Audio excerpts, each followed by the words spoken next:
understands really the system that we're running. He's been in it now for several years in a row. He's accurate with the football, and he's got an extremely quick release. You've made an effort to the Expos, man.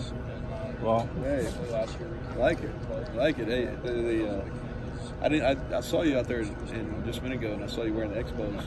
I didn't know if you were here making a push to get those games, the Rays games up there or not. No, I'm thinking like you, like thinking a step ahead. There's 400 of us here.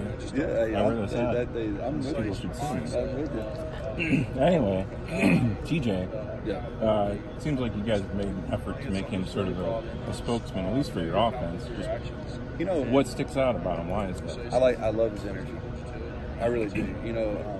You've spent a bunch of time around him. You spent a bunch of time around him. I think that, he just had a child yesterday, and it's been such a maturation process for him over the last 6-7 months.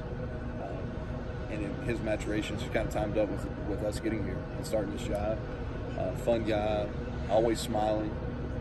And, we talk about creating an environment, and our first two kind of pillars of our environment are fun and positive energy. What better representative than TJ Simmons for those?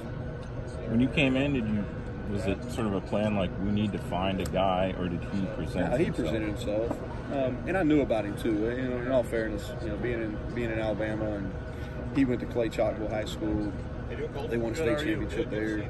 Played for Jerry Hood there, coach I really respect.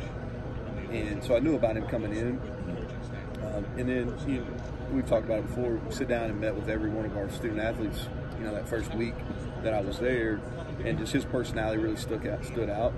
And then I thought that he did a good job, because we lost so much production and so much leadership off that team from a year ago. Is just watching winter workouts early on. He was a guy that I could tell had the personality and really was intentional about leading. Neal, pardon me for asking a question I've already hard to answer, but could you kind of quickly recap? Yeah, so it's wide open. We went through spring practice and basically split the reps between three guys: Jack Allison, Austin Kendall, Trey Lowe. Carried that competition through the summer. We're going to get into fall camp. And the way I look at it, I probably said this back in the days when we were together down at Tech, is I really think that these quarterback competitions it's not necessarily the coach that's choosing, it's the guy that separates himself. So I really feel like we're in a position where one of the three quarterbacks will really separate himself from the competition after scrimmage, maybe two in the fall camp. What does each of those three guys do? Yeah, so start with Jack Allison, who played in the bowl game last year.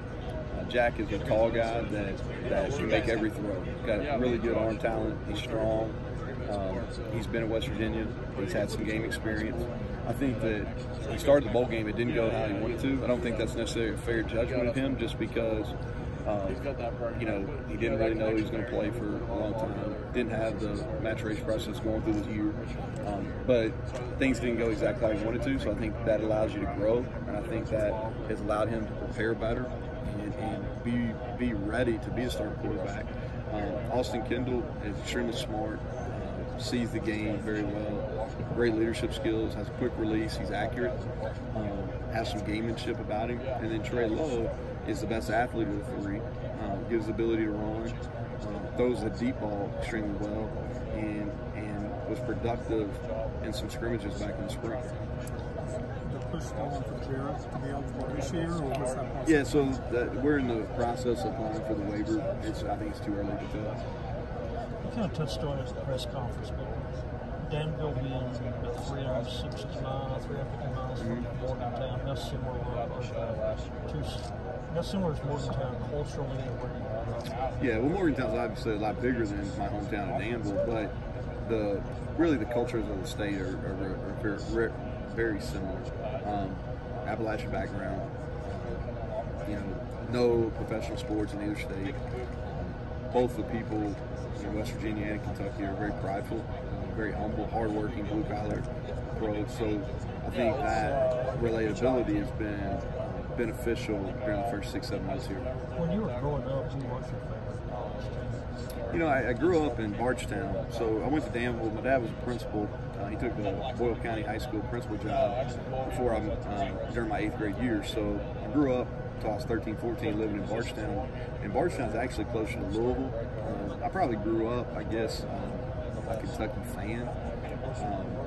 Probably more so, but I actually probably went to more University of Louisville events just because Bardstown's only about 40 minutes from Louisville.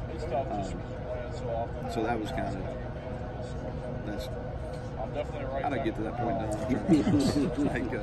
But anyway, so I probably grew up a University of Kentucky fan though. This is kind of a natural. Yeah, I think it's a fit. Yeah, there was a lot of draws to this, and I think as you go through these, we had success the last 3 years at Troy, and jobs come open, and you're always looking for the best fit. And I really believe that you always end up in the job you're supposed to be in. So this job was the job that probably not only myself but Brooke and our kids was the most natural fit. Having experience in this league, the leadership we have at West Virginia with Gordon Gee and Shane Lyons, the geographic fit for me and my family. Brooke's family and my family both still in Danville, so about 5 hours away. And then the traditional program was a huge draw too, and the fact that in the state of West Virginia, I knew about the fan base, very passionate, and only Power 5 school in that state. Is there any advantage to taking over a program that has won a little bit? You've got kids that have won games, maybe not to the level. Is there any advantage to that? Can you use it? Yeah, I think there's advantages to having people on your team without question. I think the problem for us is so many of those guys were just guys that were role players.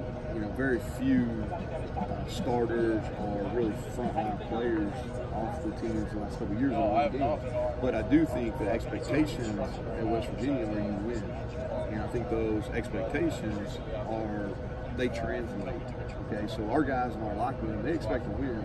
One of the reasons they expect to win, because we're the 14th winningest program in college football, because we've been to bowl games, all but 1 year, I think over the last 17.